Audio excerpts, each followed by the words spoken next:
Praise the Lord. Praise the Lord. Hallelujah. Hallelujah. Hallelujah. Hallelujah. Hallelujah. Hallelujah. Hallelujah. Hallelujah. గట్టిగా చప్పట్లు కొట్టి దేవుని ఆరాధించుకుందాం. Let's clap our hands and adore the Lord. Please be seated. దయచేసి కూర్చోండి.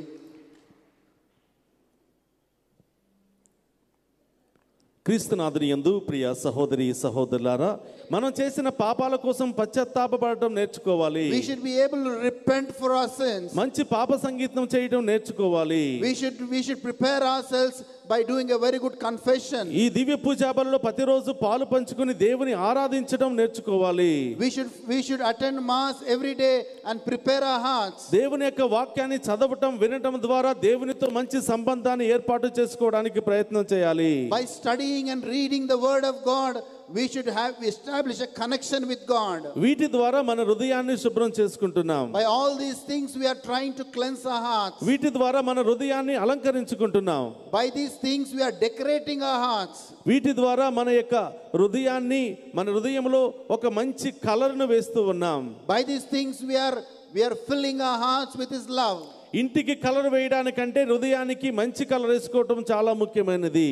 It's important to color our heart than to color our houses. అన్ని మార్చుకుంటున్నాం. We are changing everything. అన్ని విధాలుగా తయారు చేసుకుంటున్నాం. We are preparing ourselves in every way. కానీ మన హృదయాన్ని మాత్రం మార్చుకోవటం లేదు. But we are not changing our hearts. అందుకని యోహాను గారు అంటున్నారు, That's the reason John the Baptist says, హృదయ పరివర్తన చెందండి అని చెప్తున్నాడు. repent. ఒక్కసారి మనల్ని మనం ఆత్మ పరిచయం చేసుకోవాలి.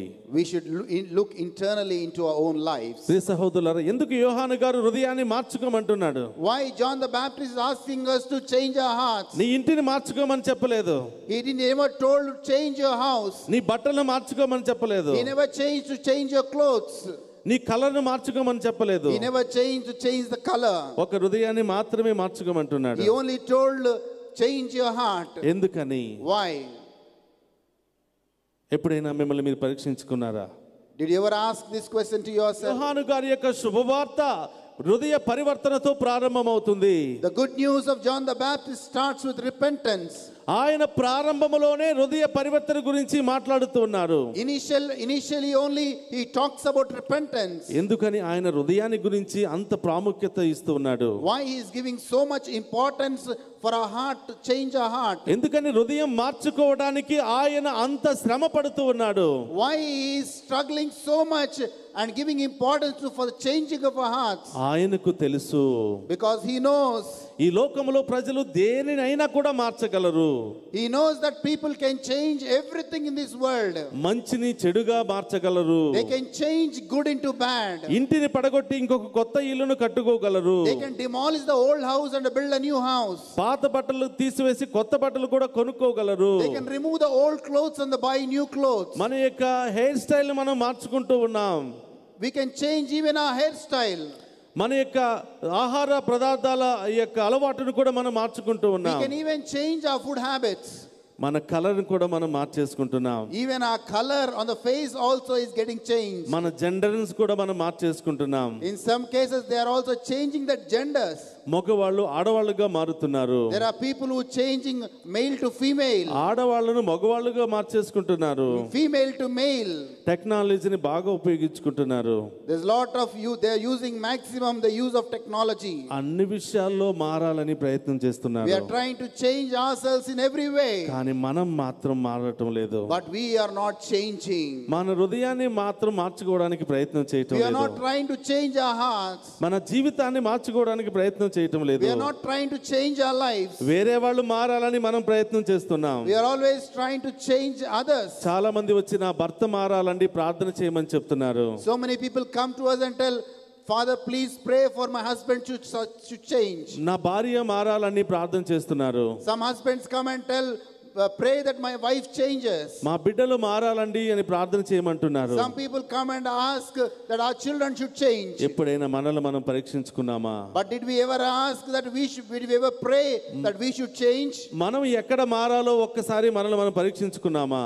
Today let us think about ourselves where I should change. కుటుంబంలో గొడవలు వస్తున్నాయి అంటే ఎవరి కారణం ద్వారా వస్తున్నాయో మనల్ని మనం పరీక్షించుకున్నామా? Why all the time quarrels come in the family? Who is the reason and the cause? It is always easy to blame the wife.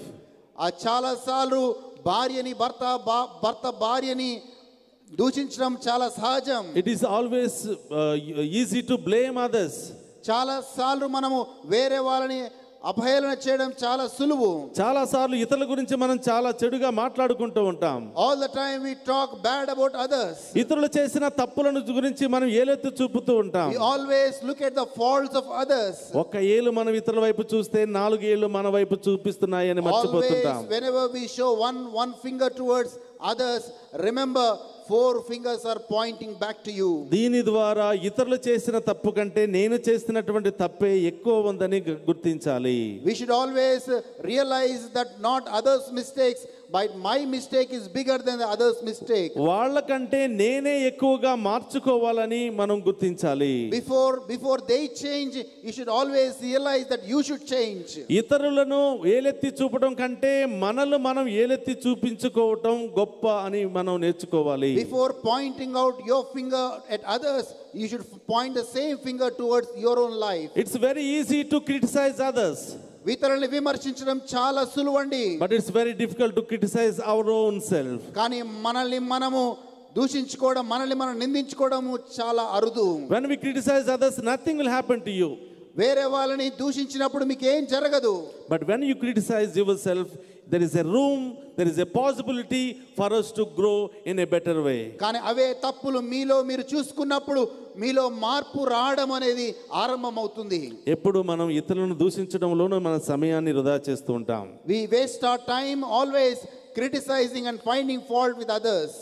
మనల్ని మనం పరీక్షించుకున్నప్పుడు గొడవలు అనేవి రావడానికి అవకాశమే ఉండదు. Whenever we try to examine ourselves, then there will not be any problems in our lives. మనల్ని మనం పరీక్షించుకోవటం అంటే తగ్గి జీవించటం అని అర్థం. Looking into our lives, realizing and checking our own lives means being humble in the sight of God.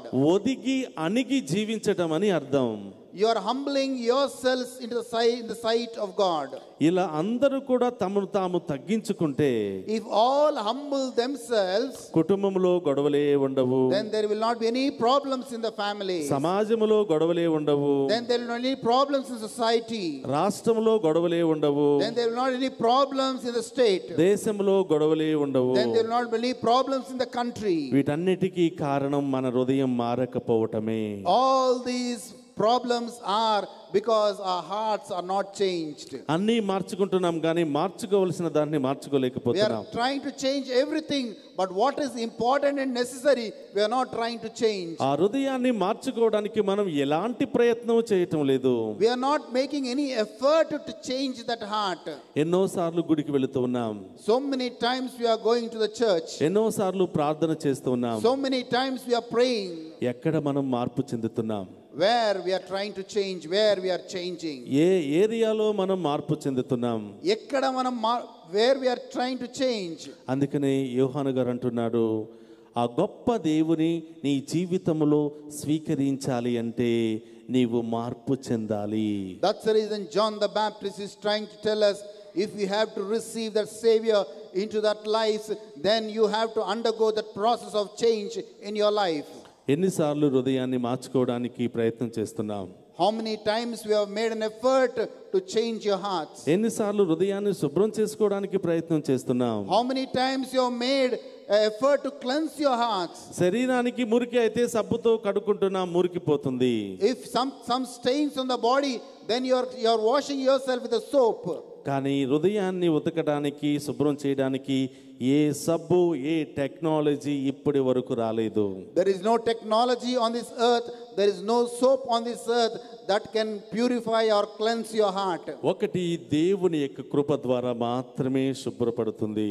We can only change our hearts and cleanse our hearts by the grace of God. పశ్చాత్తాపపడటం ద్వారా నీ హృదయం శుభ్రం పడుతుంది. By repentance our hearts get cleansed. నీ పాప జీవితాన్ని దేవునికి సమర్పించి, అయ్యా ఈ జీవితాన్ని నేను వదులుకోవాలనుకుంటున్నాను, నాకు శక్తినివ్వండి అని అడగడం ద్వారా శుభ్రపడుతుంది. By asking God, Lord, change my sinful life, by asking God in repentance, then your heart will be cleansed. మంచి పాప సంగీతం చేయటం ద్వారా నీ హృదయం శుభ్రపడుతుంది. By making a good confession, your heart becomes clean. దేవుని యొక్క వాక్యం చదవటం ద్వారా నీ హృదయం శుభ్రపడుతుంది, అది పరివర్తన చెందుతుంది. By reading God's word, your heart is cleansed and your heart changes. నీ హృదయాన్ని మార్చుకోవటం ద్వారా నీ కుటుంబాన్ని నీవు మార్చుకోగలుగుతూ ఉన్నావు. By changing your heart, then you are able to change your family. నీవు నీ హృదయాన్ని మార్చుకుంటే దేవుడు ధారాళమైనటువంటి దీవెనలను నీ మీద కుమ్మరిస్తానని వాగ్దానం చేస్తూ ఉన్నాడు. Whenever you change your heart, then God is telling, I will shower my blessings on you. అపోస్తల కార్యములు 2వ అధ్యాయము 38 నుంచి 40వ వచనములో మనం చూస్తూ ఉన్నాం. Acts the Apostle chapter 2 verse 38 to 40 onwards, we read like this. మీరు హృదయ పరివర్తన చెందుకోవడం ద్వారా కలిగే లాభాల గురించి మరి అపోస్తలుడు చెబుతూ ఉన్నాడు. Apostle Peter is telling about the blessings that we get when we repent. మీరు హృదయ పరివర్తనము చెంది మీ పాప పరిహారమునకై ప్రతి ఒక్కడు యేసుక్రీస్తు నామమున జ్ఞానస్నానం పొందవలేను. అప్పుడు మీరు దేవుని వరమగు పవిత్రాత్మను పొందుదురు. ఈ వాగ్దానము మీకును మీ పిల్లలకును దూరస్తులందరకును అనగా ప్రభువైన దేవుడు తన యొద్దకు పిలుచు వారందరకును చెందును. గట్టిగా చప్పట్లు కొట్టి దేవుని స్తుతిద్దామా. Let's clap our hands and praise God. నీవు హృదయ పరివర్తన చెందితే నీవు మాత్రమే కాదు నీ కుటుంబం అంతా కూడా రక్షించబడుతుందని చెప్తున్నాడు. The word says when you repent, not only you, your family will be changed. నీవు హృదయ పరివర్తన చెంది జ్ఞాన స్నానము పొందితే నీవు మాత్రమే కాదు నీ బిడ్డలు నీ కుటుంబంలో ఉన్న బంధుమిత్రులు అందరూ కూడా రక్షించబడతారు అని చెప్తూ ఉన్నాడు. When you repent and when you're baptized, our entire family will be changed. జ్ఞానస్నానం అంటే నదిలోనికి వెళ్ళి ములగటం మాత్రమే కాదు. Baptism means not going into the water and dipping yourself. జ్ఞానస్నానం అంటే వెళ్ళి మతాన్ని మార్చుకోవటం మాత్రమే కాదు. Baptism means not changing your religion. జ్ఞానస్నానం అంటే కులాన్ని మార్చుకోవటం మాత్రమే కాదు. Baptism means not changing your caste. యేసు ప్రభు ఏ మతాన్ని ఏ కులాన్ని మార్చడానికి లోకానికి రాలేదు. Jesus Christ has not come to change any caste or religion. యేసు ప్రభు ఈ లోకానికి ఏ మతాన్ని ప్రారంభించడానికి లోకానికి రాలేదు. Jesus Christ has not come into the world to establish any religion. యేసు ప్రభు ఏ ఒక ప్రత్యేకమైనటువంటి మతం కోసమో కులం కోసమో ఈ లోకానికి రాలేదు. Jesus Christ has not come into the world for a particular caste or a particular religion. ఈ లోకములో బాధల్లో సమస్యల్లో ఆపదల్లో ఉన్న ప్రతి ఒక్క బిడ్డ కోసం వచ్చి ఉన్నాడు. Jesus Christ has come into the world for all the people who are in tears, problems and suffering. పాపములో పడి ఈ లోక వ్యసనాల్లో కొట్టిమిట్టాడుతూ అనేక రోగాలతో సమస్యలతో బాధపడుతున్న ప్రతి ఒక్కరిని రక్షించడానికి ఆయన ఈ లోకానికి వచ్చి ఉన్నాడు. Jesus Christ came into this world for all the people who are suffering, all the people who are in sinfulness, all the people who are in addictions. He came to deliver all of them. యేసు ప్రభు ఈ లోకానికి వచ్చి క్రైస్తవ మతాన్ని ప్రారంభించలేదు. Jesus Christ has not come into the world and started the religion called Christianity.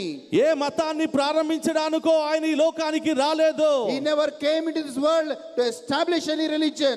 ఆయన ఒకే ఒక మతాన్ని స్థాపించడానికి వచ్చాడు. He came into this world to establish only one religion. ఒకే ఒక కులాన్ని స్థాపించడానికి వచ్చాడు. He came to establish only one caste. అదే మతము ప్రేమ అనే మతము. That is the religion of love. ప్రేమ కలిగినటువంటి కులము. That is the religion of, that is the love of caste. ప్రేమను శాంతిని సమాధానాన్ని సమర్థించే కులము. Which proclaims the love and peace of God to all the world. ఆయనను అనుసరించే ప్రతి ఒక్క బిడ్డ కూడా ఇలాంటి లక్షణాలు కలిగి ఉండాలనే ఈ లోకానికి వచ్చాడు. All people who are following Jesus should have this quality because of which Christ came into this world. మనమందరం కూడా గట్టిగా చప్పట్లు కొడదాం. Let's all clap our hands and glorify God. మనం కూడా ఆ ప్రేమ మతములో సభ్యులమయ్యాం. Today we are part of that love religion. ఆ ప్రేమ మతములో మరి ప్రేమ లక్షణాలను పొందుకున్నటువంటి బిడ్డలం మనమయ్యాం. Today we have become the children of love in his kingdom. మనందరి హృదయాలను మార్చి తనకి ఇష్టమైనటువంటి బిడ్డలుగా మార్చుకోవాలన్నదే ఆయన యొక్క సంకల్పం. God's plan is that we become his children and follow in his footsteps. దయచేసి అందరూ కూడా అర్థం చేసుకోవలసినటువంటి సత్యం. This is the truth that everybody should know. యేసు ప్రభు క్రైస్తవ మతాన్ని ప్రారంభించడానికి రాలేదు, మనుషులను ఒక మానవత్వపు విలువలు కలిగిన మనిషిగా మార్చడానికి మాత్రమే వచ్చాడు. Jesus Christ has not come into this world to establish Christianity, but rather he wanted to teach the ethics and the way of good life. ఒక ప్రేమ సామ్రాజ్యాన్ని మాత్రమే స్థాపించడానికి ఆయన ఈ లోకానికి వచ్చాడు. He came to establish a kingdom of love. ఆయన దగ్గరకు వచ్చిన ప్రతి ఒక్కరిని దీవించడానికే ఆయన ఈ లోకానికి వచ్చాడు. He came into this world so that he may bless everybody who comes to him. 2 పేతురు 3వ అధ్యాయము 8 నుంచి 14 వరకు మనం చూస్తూ ఉన్నాం. కానీ ప్రియమిత్రులారా, ఒక్క విషయమును మరువకుడు. దేవుని దృష్టిలో ఒక దినమను గాని 1000 సంవత్సరములు గాని భేదము లేదు. ఆయనకు రెండును సమానమే. కొందరు భావించినట్లు ప్రభు తన వాగ్దానమును నెరవేర్చుటయందు ఆలస్యము చేయడు. అంతేకాక మీతో ఎంతయో ఓపికగా ఉండును. ఏలనా ఎవరినూ నాశనం కావాలనని ఆయన కోరడు, కానీ అందరూ పాపము నుండి విముక్తులు కావాలననియే ఆయన వాంఛ. గట్టిగా చప్పట్లు కొట్టి దీవెన Let's all చూద్దామా. clap our hands and glorify God. ఎవరు నాశనం అవ్వటం ఆయనకి ఇష్టం లేదంట. God is not interested in people perishing. ఎవరు వ్యాధి బాధలతో నష్టపోవటం ఆయనకి ఇష్టం లేదంట. God is not interested in people who die with lot of diseases. ఈ లోక పాపములో పడి నాశనం అయిపోవటం ఆయనకి ఇష్టం లేదంట. God is not interested in people who die in their sinful nature. ఈ లోకములో ఉన్న ప్రతి ఒక్కరిని రక్షించటమే ఆయన ప్రధాన లక్ష్యముగా భావిస్తూ ఉన్నాడు. He came into this world that he can save every person on this earth. అందుకనే మత్తయి సువార్తలో దేవుడు పలుకుతూ ఉన్నాడు. That's the reason in Matthew's gospel God is telling like this. 11వ అధ్యాయము 28వ వచనంలో పలుకుతూ ఉన్నాడు. 11th chapter 28th verse. భారముచే అలసి సొలసి ఉన్నవో సమస్త జనులారా నా యొద్దకు రమ్మని పిలుస్తున్నాడు. Come to me all who are weary and carrying heavy burdens. మీకు విశ్రాంతినిస్తానంటూ ఉన్నాడు. I will give you rest. శ్రమల నుండి విశ్రాంతి, From your sufferings I will give you rest. రోగాల నుండి విశ్రాంతి, From your diseases rest. మీ మానసిక శారీరక వ్యాధుల నుండి విశ్రాంతినిస్తానంటున్నాడు. From your mental problems rest. ఆయన ఏ ప్రత్యేకమైన కులాన్ని పిలవటం లేదు. He is not calling out a particular caste. ఏ ప్రత్యేకమైన మతాన్ని పిలవటం లేదు. He is not calling particular religion. బాధల్లో ఉన్న ప్రతి ఒక్కరిని పిలుస్తూ ఉన్నాడు. He is calling all the people who are suffering. దారి తప్పిపోయిన ప్రతి ఒక్కరిని పిలుస్తూ ఉన్నాడు. He is calling out all the people who have been led astray. చీకటిలో ఉన్న ప్రతి ఒక్కరిని పిలుస్తూ ఉన్నాడు. He is calling out all the people who are living in darkness. అనేక సమస్యల్లో ఉన్న ప్రతి ఒక్కరిని పిలుస్తూ ఉన్నాడు. He is calling out all the people who are in suffering. ఆ గొప్ప దేవునికి గట్టిగా చప్పట్లు కొడదామా. Let's all clap our hands and glorify God. అందరూ కూడా చేతులు పైకి లేపి Let's all raise our hands. పరలోకం వైపు ఎత్తి, Let's lift it up to the heaven. పరలోకములో ఉన్నటువంటి తండ్రి నా మీద దిగిరండి. Oh Father in heaven, come down. మా మీద వేంచేయండి. Come into our lives, O Lord. పరిశుద్ధాత్మదేవా మమ్మల్ని అభిషేకించండి. Holy Spirit of God, anoint us. మాలో ఉన్న వ్యాధి బాధలను తొలగించండి. Lord, remove every sickness from our bodies. ప్రతి కష్టాన్ని, నష్టాన్ని, అవమానాన్ని తొలగించండి. Every problem and struggle be removed. ఆ గొప్ప దేవుని అడిగి వేడుకుందాం. హల్లెలూయా హల్లెలూయా హల్లెలూయా హల్లెలూయా హల్లెలూయా హల్లెలూయా హల్లెలూయా హల్లెలూయా హల్లెలూయా హల్లెలూయా. ప్రభు ఉన్నతమైన నామములో ప్రతి రోగము తొలగిపోవును గాక. ప్రతి సమస్య తొలగిపోవును గాక. ప్రతి మానసిక శారీరక వ్యాధి తొలగిపోవును గాక. ప్రతి కుటుంబ సమస్య తొలగిపోవును గాక. ప్రతి ఆర్థిక సమస్య తొలగిపోవును గాక. సంతానం లేనటువంటి బిడ్డలకు సంతాన వరం లభించును గాక. వివాహాల కోసం ఎదురు చూస్తున్న బిడ్డలకు మంచి వివాహ సంబంధాలు ఏర్పడును గాక. ఉద్యోగం కోసం ఎదురు చూస్తున్న బిడ్డలకు ప్రభు నామములో మంచి ఉద్యోగం లభించును గాక, ప్రమోషన్లు వచ్చును గాక, అనేక సమస్యలను విడుదల కలుగును గాక, గొప్ప రోజులు వచ్చును గాక, సంతోషకరమైన రోజులు వచ్చును గాక, శుభవార్తలు వచ్చును గాక, మన కుటుంబం దేవుని కుటుంబంగా మారిపోవును గాక. అందరూ కూడా గట్టిగా చప్పట్లు కొట్టి దేవుని స్తుతిద్దాం. హల్లెలూయా హల్లెలూయా హల్లెలూయా హల్లెలూయా